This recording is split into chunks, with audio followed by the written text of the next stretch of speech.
move on to an academic presentation by Dr. Phillip Smith. He's an independent scholar.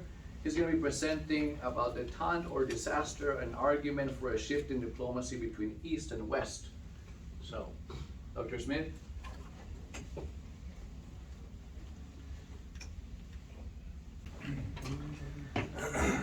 Good afternoon, distinguished guests. Thank you, Otto, for giving me an opportunity to be able to present to you guys.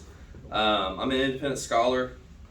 My interests were, when I was in grad school, social movements, terrorism, but starting around 2014, I started getting really interested back into great power politics, going back to realism, international relations stuff. So I've been focusing a lot on the Ukraine issue, what's going on with Russia and Ukraine, and unfortunately I wish I had better news. Personally, I think that we're probably going to see limited nuclear war within the next 3 or 4 years. And I hate to say that, maybe not because of it overtly, but definitely the chance of miscalculation is pretty high right now. I would say we're probably around the Cuban Missile Crisis-ish kind of situation right now. So how did we get here? Well, give you a little background. Starts with the collapse of the Soviet Union and the shift between the bipolar world into a unipolar world. The United States took on its leadership.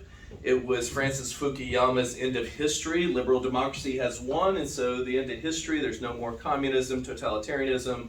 This is it. And I think that mentality carried over into an era of global contingencies, going on through into the 90s, well into 2000, except 2008. 2008, things seemed to change. You had the Bucharest Summit. NATO declared Ukraine has its chance to ascend into NATO.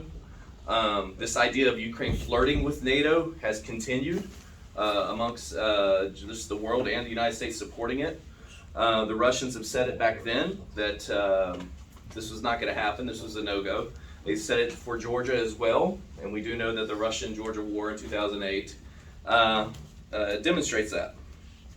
Then we get into the color revolutions the United States supports, still under the idea of the unipolar system, still under the idea that it's the end of history, liberal democracy is the final say-so, and we have a rise of authoritarian governments that compete against that.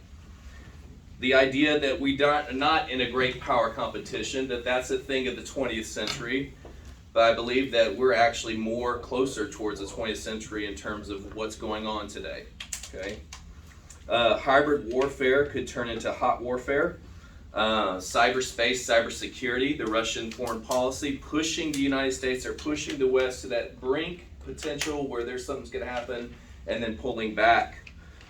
Going into the cyber realm, attacking infrastructure, banking, you name it. So I just wanted to share that with you today, and hopefully if you have any kind of thoughts or comments, I could kind of write down and look at it. Help me with my research. Thank you.